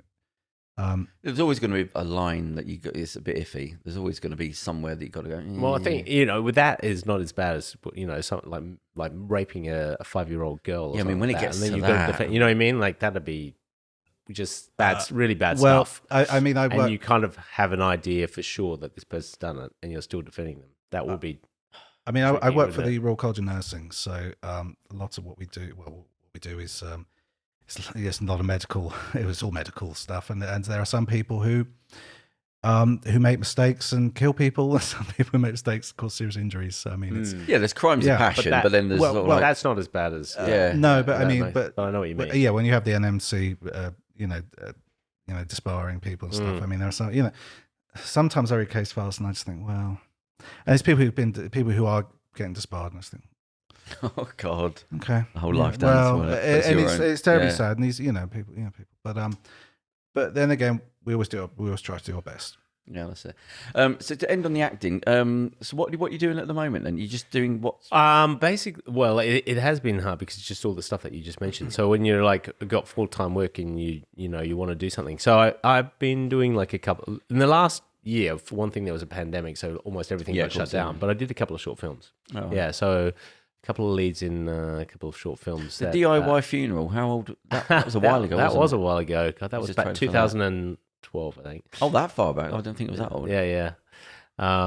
Is it where you buried your mother? Wasn't it? That's right. Some of these. That's like M. Shyamalan. Yeah. Should be. Yeah, basically she died, so we had to put something together. I saw the boot of a car being opened. And that's how it was. I mean, some of the stuff is What films do you like? I really do like a lot of stuff. So the stuff that Tarantino did quite like, but like I don't know. I think I do. If there's a good horror, I like a horror. But I just like I like something with some kind of interpersonal, like a drama kind of thing. But it can be like a comedy thing as well. Yeah.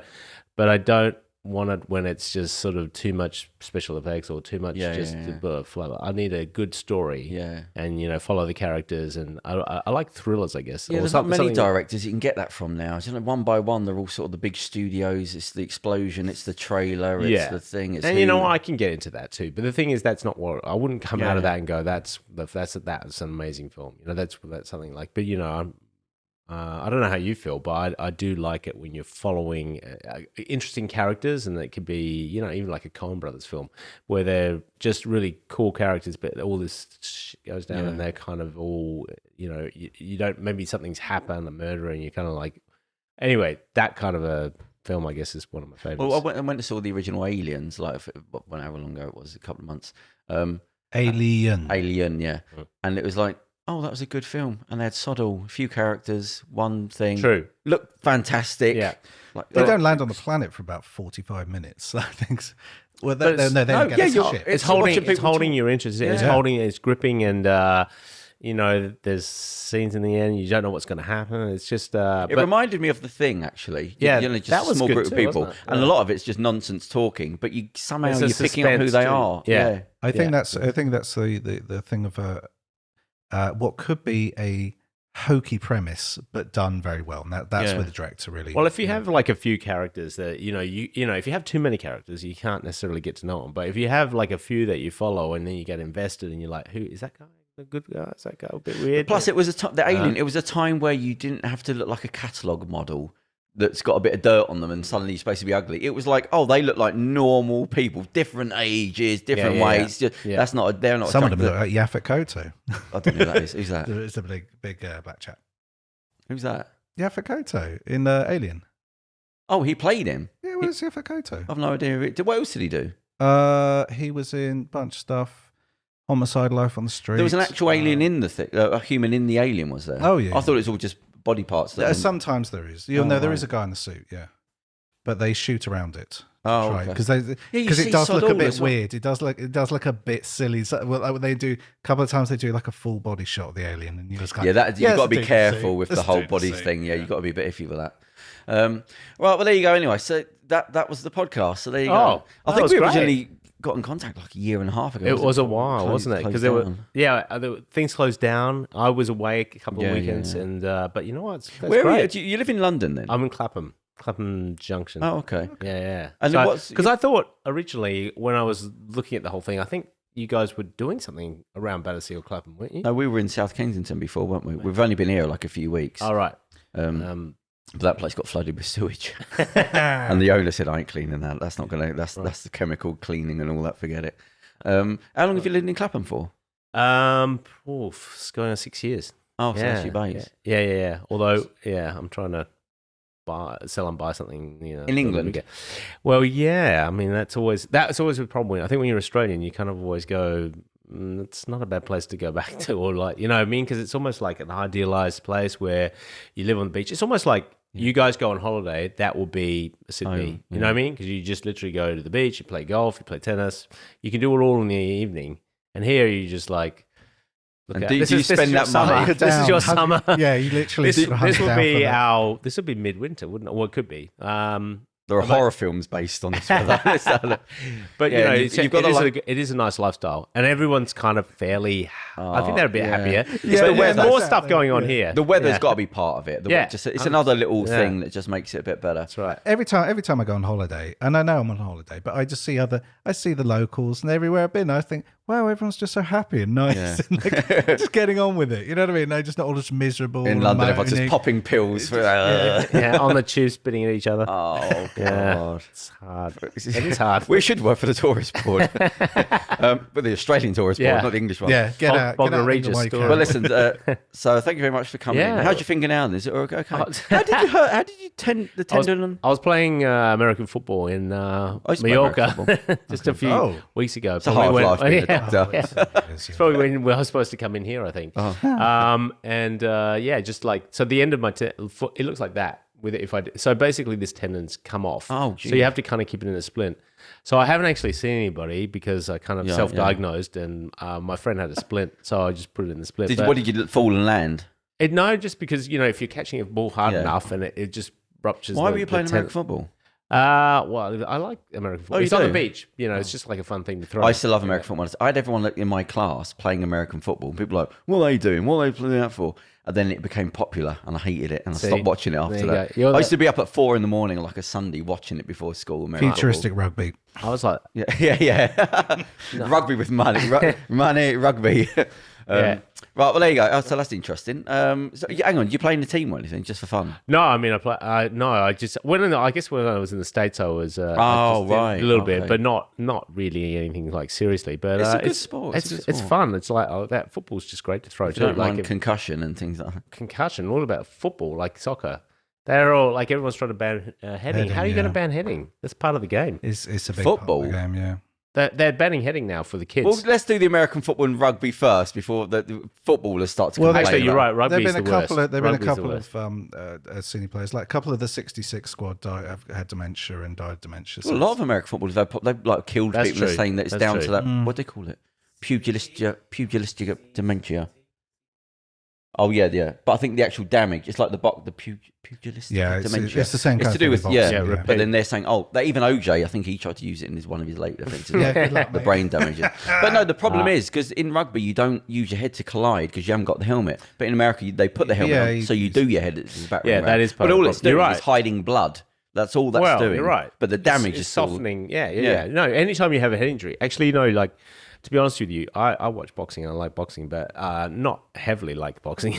But that is just, when you think about it, like you're literally trying to cause head injury, like a brain injury. That's your goal. 200 years and just look back. It won't be happening. What the? It won't be happening. Apes. It'll be still apes smashing each other's faces. That's what we look like. Yeah. Well, it's the sort of, like somebody saying the Colosseum. They said it's sort of spilled out into sight. This freaky thing, free sex, everything's sort of like, it's not compartmentalized anymore. It's all spilt out to, even I saw WWF wrestling or whatever it's called now, and it was just a snapshot. And this like a few years ago, I was in the gym and it was on, and what they were wrestling, and there was one guy who's clearly supposed to be Arab. You know, where they follow the hate. So in the 80s there was a Russian guy, and now he's an Arab guy, and he got a guy in a sort of an arm lock, so his arms up, and he pretended to hold his head up and slit with his thumb. Right. And I thought, this is daytime afternoon sport fun. And you're pretending the guy's going to slit. But you know that it is gladiatorial. That's what it just is. A show. It's just a show. Yeah, but it's just that like, wrestling is just fake. It's like a superhero movie. It is. They just biff, pow, bang. Yeah, exactly. Good guys versus bad guys, and they all sort of run away. They all slope off at the end, and then they do it next week. I think why couldn't you leave it at the sort of Hulk Hogan-y thing where it's still mildly just light, fun, good entertainment? Not somebody holding his head up, slicing his throat with his thumb. You go, you're talking about decapitate. Yeah, and it's clearly he's obviously supposed to be an Arab guy, so it's like they're playing on the fears. Oh, really? But it's like, really? That afternoon time? Like that's on Saturday afternoons, and you're doing that. You know what Americans are like? That anything that would sell. It's like money. If it can be bought, it's sold. I said to end on this, an antiques dealer like 5 years ago. He said this is the best time. He said because this is the generation that sells the family jewels. Your mother might have snuck the ring out of Nazi Germany, swallowed it, never sold it, and starved. And he said, "This is the generation." Goes, how much? Yeah, you are. Give me a computer game and a pair of trainers. He said, "This is the site that sells the family jewels." Yeah. All those generations got to these ones and like, I want some money, I want some computer, I'm going to show off. Then we get to give it to sell the thing. Right, so there you go. So that was the podcast. So it's nice to see you. Yeah, no, it was really good. Really fun. What have you got coming up? Anything strange happening in your life? Still working? Oh, look, I could tell you a few stories, but I am working, yeah. I'm trying to think of something important, but I am probably going to the Ukraine to have a surrogate baby. Right, what does a surrogate baby mean? Where you kind of like get a woman to have a baby for you and then we bring can't it end back. on this now. No. All right for 10 minutes? Oh, no. Yeah? No, don't end on that. Don't end on that. I thought we were having like a light-hearted kind of like after Yeah, I want to know, but I didn't realise this was part of the thing. What else is happening? What's happening with you guys? Well, hang on. I can't really top that. All right, how about... We've got a weekly podcast, you know, so... so I think we have him back on for... Right. I think we might be able to have a part 2 in a month or so. Yeah, no, it'd be great. Listen, honestly, if there's anything coming up... Are you going away or anything? I am going to Sicily. How long for? That sounds very dodgy as well, doesn't it? Only Can we just have the Godfather for thing 5 days. Over there? For 5 days at the end of September. Oh, okay. So you're not going to world tour? No. Okay. No. I mean, I can't go to Australia. I told you that. Right, okay. You can't so go to Australia. The surrogate thing, would you come on and talk about that? Yeah, I mean, I could, but I could, yeah. I mean, there's other things. It's because there's other things I want to talk about. We sort of skip through. No, like any time you've got like anything that's sort of we'll relevant. Have you on for a part 2. Yeah, definitely. Like it's been fun. It's been great. I think I got to say, before I came here, I was like, I really don't know how this is going to work because I didn't really know whether to prep for something or something. But everyone overthinks it. Yeah, everyone overthinks exactly. It. It's much, and then in the end, I could tell by the emails, you're just like, just come and just shut up and just deal with it. And talk about weird films that we've That's seen. right up my alley. Yeah, you can tell by the lack of punctuation in my emails. Right, so we'll end on there so we can get going. So thank you very much, and we will see you back in a couple of months. Yeah. Great. Nice to hit it. Have a good one. Bye, guys. Here's your story, let's begin. The water's